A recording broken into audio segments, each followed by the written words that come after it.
Je vous souhaite la bienvenue pour la présentation d'un petit guide aux potentiels déposants d'indications géographiques protégées à l'OAPI, l'Organisation africaine de la propriété intellectuelle. Cet atelier est conduit dans le cadre d'un projet européen au cœur de l'Afrique qui innove et qui valorise ses actifs immatériels des forêts. Ce projet européen est porteur d'une ambition de mieux valoriser, mieux commercialiser, mieux sauvegarder, mieux défendre l'ensemble de l'écosystème des produits forestiers non ligneux et des communautés locales qui y sont associées, en renforçant leur capacité, leur agilité face aux vulnérabilités économiques. L'innovation, on va le voir, des indications géographiques est un précieux rempart, un bouclier qui présente dans le contexte actuel tout son intérêt. Les indications géographiques constituent un droit de propriété intellectuelle. Ce droit de propriété intellectuelle, au même titre que les brevets, les marques ou le droit d'auteur, est atypique. Il a été expressément reconnu dans des conventions internationales, d'abord celle de l'Organisation mondiale de la propriété intellectuelle à Genève, l'Organisation mondiale du commerce, l'OMC, lesquelles imposent à leurs États membres de disposer de moyens juridiques pour protéger ces fameuses indications géographiques. On va regarder en quoi elles présentent un intérêt, en quoi elles sont une intuition européenne extrêmement intéressante pour l'Afrique de demain, qui a elle-même construit un corpus de textes, un arsenal juridique extrêmement intéressant, et nous allons nous concentrer sur ces insights juridiques et réglementaires. D'abord, connaissez-vous l'accord de Bangui qui définit les indications géographiques de la même manière que ces conventions internationales précédemment citées? On entend par indication géographique, selon cet accord, des indications qui servent à identifier un produit comme étant originaire d'un lieu, d'une région ou d'un pays, dans les cas où une qualité, une réputation ou autre caractéristique déterminée du produit peut être attribuée essentiellement à cette origine géographique.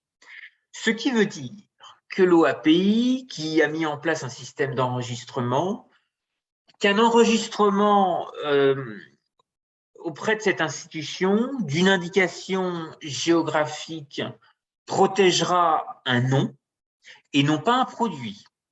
Il n'est pas interdit d'imiter un produit dont le nom est enregistré en indication géographique, mais il est interdit de lui donner le nom protégé.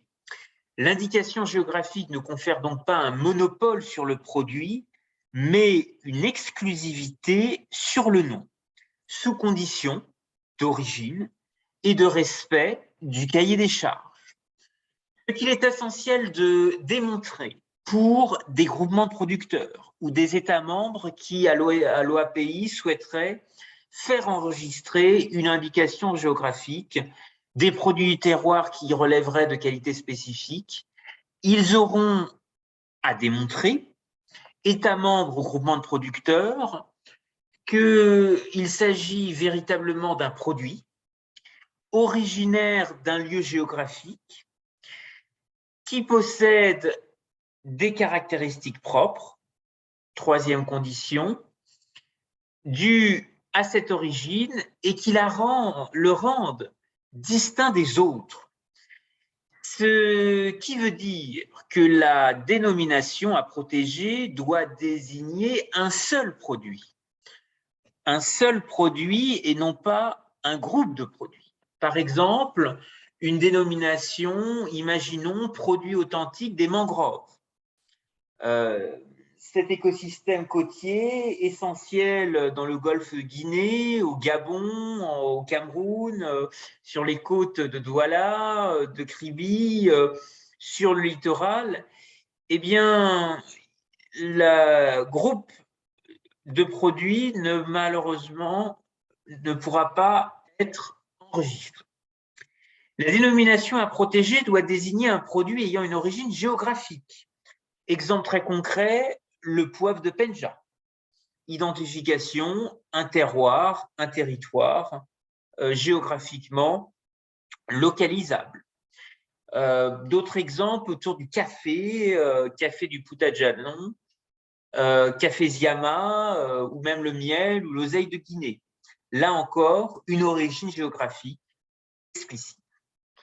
La dénomination à protéger doit être utilisée par les producteurs qui acceptent volontairement de s'engager auprès du groupement porteur à respecter le cahier des charges de l'indication géographique. L'enregistrement des indications géographiques est un instrument de protection juridique collectif. Les indications géographiques confèrent un droit d'usage collectif. Ainsi, toute personne remplissant les conditions du cahier des charges et s'engageant auprès du groupement porteur de l'IG a le droit d'utiliser la dite dénomination protégée. Alors, la dénomination à protéger doit désigner un produit qui se distingue clairement des autres produits de sa famille. Prenons un autre exemple, le miel d'Oku, différent par rapport au miel des savanes. Il y a donc un critère très clairement distinctif qui est un élément déterminant de l'indication géographique. La dénomination à protéger doit aussi clairement être stimulée autour d'une stratégie de développement, parce que les effets positifs de l'indication géographique ne découlent pas automatiquement de la protection juridique qui va être faite en indication géographique, mais le succès repose sur le dynamisme commercial qui va être adossé à cette protection juridique, un marketing, une stratégie marketing liée à l'origine qui va aussi renforcer ce positionnement, développer une approche singulière de marketing territorial auprès des consommateurs, auprès de prescripteurs, auprès d'un certain nombre de référenceurs.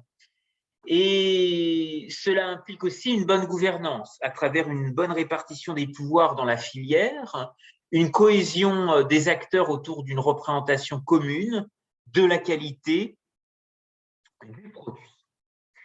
Alors, si les indications géographiques protégées sont aujourd'hui un bouclier juridique, il existe malheureusement une sous-information autour des niches juridiques offertes par l'OAPI, l'Organisation africaine de la propriété intellectuelle.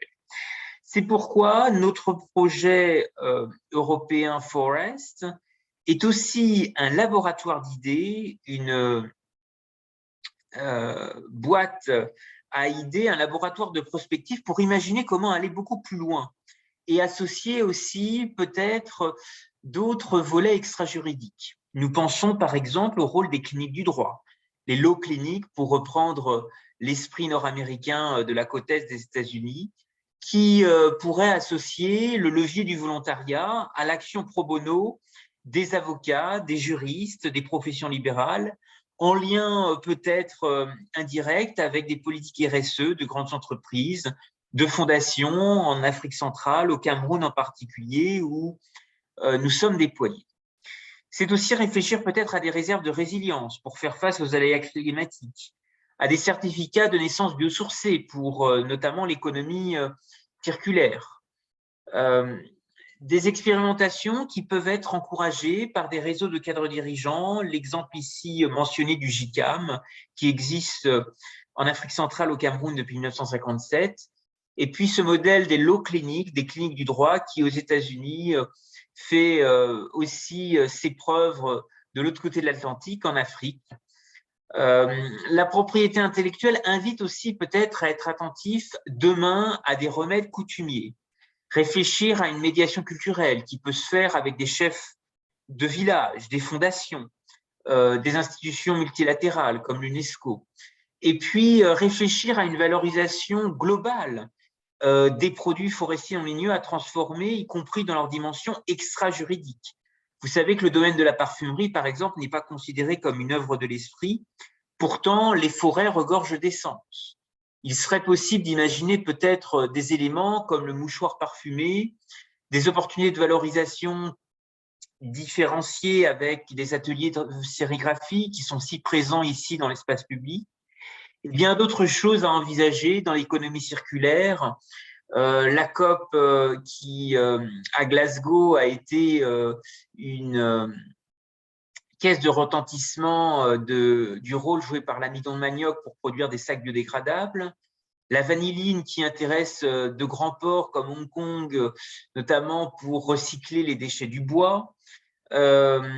Qui pourrait justement être beaucoup plus attrayante et remplir notre mission durable d'atténuation des ressources fossiles. Et puis enfin, une valorisation immatérielle de toutes ces richesses forestières d'Afrique centrale qu'il faut envisager lors de grands événements. Nous pensons au pavillon Afrique du Festival de Cannes, la forêt de la tranquillité lors de l'exposition universelle d'Osaka en 2025, et plus largement des grandes manifestations comme l'industrie magnifique ou même l'agenda des objectifs du millénaire. Le projet EU Forest se tient à votre disposition pour continuer à échanger, partager des pistes, des recommandations, des réflexions sur cette Afrique en miniature si intéressante, ses points forts, ses nombreux défis, la grande marge d'évolution de ces indicateurs et la grande recomposition qui aussi est si propice à l'émergence de milieux innovateurs au cœur de l'Afrique qui innove et qui valorise ses actifs immatériels, y compris dans les forêts. Je voudrais vous remercier à tous pour votre attention et j'espère avoir le plaisir de vous retrouver lors d'un prochain atelier, point de suivi de ce projet européen qui marque le déploiement du corps européen de solidarité. Merci à vous pour votre attention.